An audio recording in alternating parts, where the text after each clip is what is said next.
بسم اللہ الرحمن الرحیم. بہت شکریہ. سب سے پہلے منتظمین کو مبارکباد کہ انہوں نے ایک ایسی شخصیت کے لیے یہ تقریب سجائی ہے جو بجا طور پر اس کی مستحق ہے. وہ نہ صرف ہمارا بلکہ یقیناً اس یونیورسٹی کا بھی اثاثہ ہے. عنبرین صلاح الدین کا شمار ان تخلیق کاروں میں ہوتا ہے جو اپنی صلاحیت کی بنیاد پر اپنی جگہ بناتے اور اپنے ہنر سے اپنی پہچان کا سفر طے کرتے ہیں. وہ دھیرے چلتے ہیں لیکن ڈگمگاتے نہیں. لاہور کالج سے ایک طالبہ اسلامیہ کالج کوپر روڈ کے مشاعرہ میں آئی. میں نے اسے کہا کہ یہ کلام اگر آپ کا ہے تو بہت اچھا ہے. اس نے کچھ الجھ کر کہا میں خود لکھتی ہوں اور چلی گئی. آج وہ اچھی طرح جانتی ہے کہ براہ راست ایسا سوال وہیں کیا جاتا ہے جہاں جواب میں ہاں موصول ہونے کی امید ہو. جہاں وجود غیر صاف دکھائی دے وہاں کوئی سوال کیے بغیر جہاں ہے اور جیسا ہے کی بنیاد پر کلام سننا بھی پڑتا ہے اور سہنا بھی پڑتا ہے. مشاعراتی شہرت کی وجہ سے شعراء کرام دو طرح کے ہوتے ہیں. ایک تخلیق کار اور دوسرے تخلیق کار ہونے کی اداکاری کرنے والے. یہ اداکار پہیوں والے بوٹ پہنے اپنی کوہنیوں کو ہوشیار خبردار کے انداز میں خنجر بنائے گزرے چلے جاتے ہیں. سچا تخلیق کار اپنا تخلیقی درد بھی برداشت کرتا ہے اور ان کی موجودگی کو بھی سہتا ہے. عنبرین صلاح الدین کی شاعری پڑھ کر اندازہ ہوتا ہے کہ اس نے صدیوں جیسے پل جی کر دیکھے ہیں، اپنی سانسوں پر سہے ہیں.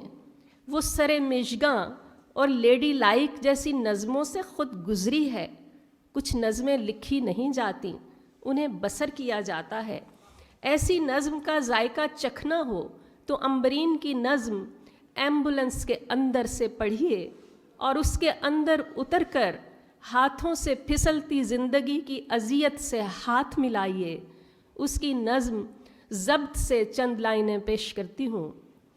کوئی آواز نہ دو، لوٹ آتی ہے تو کمرے کی گھٹن بڑھتی ہے. تھام لو بہتا ہوا درد رگوں میں اپنی، باندھ لو اپنے قدم. یاد مت رکھو کہاں ہے دہلیز اور گھڑی مت دیکھو. مت یہ محسوس کرو دھوپ کہاں تک پہنچی. بھول جاؤ کہ کہاں پہلا ستارہ ہوگا ورنہ کس طرح گزارا ہوگا.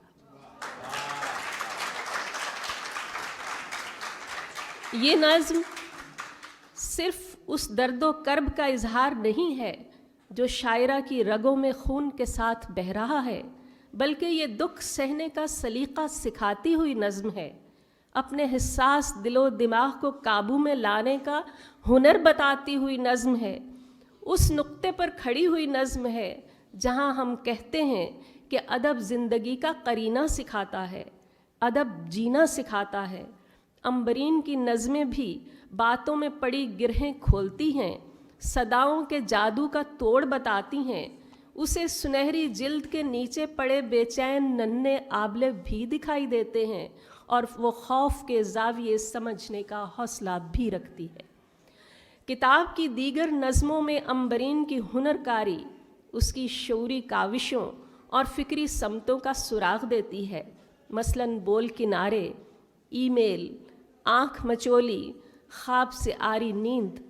مجھے میری دلچسپی کی دوسری نظم جہاں سوز کے نام سے ملی. تہداری اور متوازن ابہام کے لحاظ سے یہ نظم اس کتاب کی خوبصورت مثالوں میں سے ایک ہے.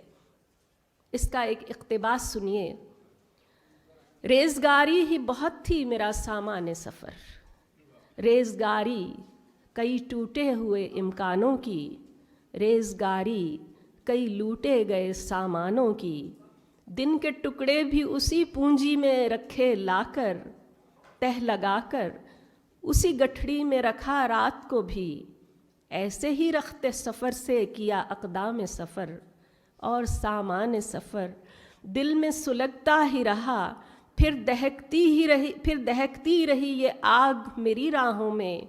آگ کے اگلے کنارے پہ کھڑی تھی میں بھی، شہر کا شہر بھڑکتا ہوا دیکھا ہے، مگر اب بھی نہیں، دل سے اٹھتے ہوئے شعلوں کا بدل اب بھی نہیں۔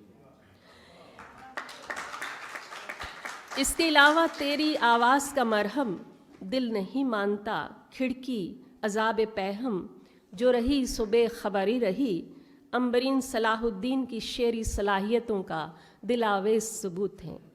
اس مجموعے کی ایک اور نظم ایسی ہے جس پر الگ سے بات ضرور ہونی چاہیے، وہ ہے ایک کہانی۔ یہ نظم ایک کہانی کی نقل و حرکت کی ڈرامائی تشکیل ہے۔ اس نظم کی ساری دلکشی اس کی بنت اور ٹریٹمنٹ میں ہے۔ کاغذ پر تھوڑی سی جگہ ملنا، وہاں سے بہہ نکلنا، ہر طرف سما جانے اور چھا جانے کے باوجود ہر رکاوٹ پار کرنے کے لیے تڑپنا، یہ ایک پورا منظر اس نظم کے اندر عنبرین نے اپنے لفظوں کے ساتھ دکھایا ہے۔ اور کہاں تھے تم، وہ نظم ہے جس کو پڑھتے ہی پروین شاکر بھی یاد آتی ہیں، ادا جعفری بھی یاد آتی ہیں۔ اس کی نظموں میں اتنے زاویے ہیں کہ آپ کسی سمت بھی اپنے تخیل کو لے جا سکتے ہیں۔ ایک قدر طویل نظم کس صدا کا جادو ہے، روایتی آہنگ کی نغمگی اور دلکشی کی بہت اچھی مثال ہے۔ میں نے نظموں کی الگ بات اس لیے کی کہ یہ نظمیں اپنی حیت، تکنیک اور ٹریٹمنٹ میں ایک دوسری سے مختلف ہیں، جس سے عنبرین صلاح الدین کی ہنر کاری کھل کر سامنے آتی ہے کہ وہ مختلف ذائقے سامنے لانے پر قادر ہے۔ اس کے بعد اگر ہم غزلوں کی طرف دیکھیں تو عنبرین کی غزل بھی اتنی ہی قابل توجہ ہے جس قدر اس کی نظم۔ ان کی ایک غزل کی ردیف ہے آدھا دن۔ اس کا ایک شعر مجھے بے انتہا پسند ہے، آپ بھی دیکھیے۔ اس نے دیکھا جہاں پلٹ کے مجھے، اس نے دیکھا جہاں پلٹ کے مجھے، بس وہیں رک گیا ہے آدھا دن۔ میں نے یہاں کتاب کے نام کی بات اس لیے کی کیونکہ اس غزل کا سارا فنومینا کتاب کے نام سے وابستہ ہے۔ وقت کے پھیلنے، سکڑنے، ہاتھوں سے پھسل جانے اور نکل جانے کا احساس عنبرین کی غزل میں بہت زیادہ توانائی کے ساتھ موجود ہے۔ اسی غزل کا ایک اور شعر دیکھیے۔ تم جو چاہو تو رک بھی سکتا ہے، ورنہ کس سے رکا ہے آدھا دن۔ اس حوالے سے وقت کے ان زاویوں کے حوالے سے کچھ مزید اشعار دیکھیے۔ ٹکٹکی ایسی بندھی ہے تیرے رستے پہ، اگر آنکھ جھپکے تو وہیں ان کی تھکن جم جائے، اور اپنے خواب کے ہاتھوں میں تکلے کی نوک چبھو لیں، کسی محل کے سناٹے میں ایک صدی تک رو لیں۔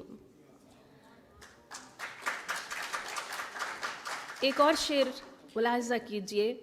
آپ کہیں تو تین زمانے ایک ہی لہر میں بہہ نکلیں، آپ کہیں تو ساری باتوں میں ایسی آسانی ہے۔ اسی طرح وہ کہیں روز و شب کے بندھن کھولنے کی بات کرتی ہے، تو کہیں رات کی چادر کے تہہ ہونے اور دھوپ کا جادو کھلنے تک انتظار کا عمل طے کرتی ہے۔ کہیں رات کی سانسیں تھمتی ہیں اور کہیں خواب کا نشہ ٹوٹتا ہے، کہیں دوپہر کا سکوت آمیز سناٹا استعارہ بن کر آتا ہے۔ عنبرین کی نظموں کی طرح غزل میں بھی حیت کا تنوع ملتا ہے۔ اس نے سانس توڑنے والی طویل بحر میں بھی سخن آزمائی کی ہے اور مختصر بحر میں بھی کامیابی کے ساتھ اپنا مضمون مکمل کیا ہے۔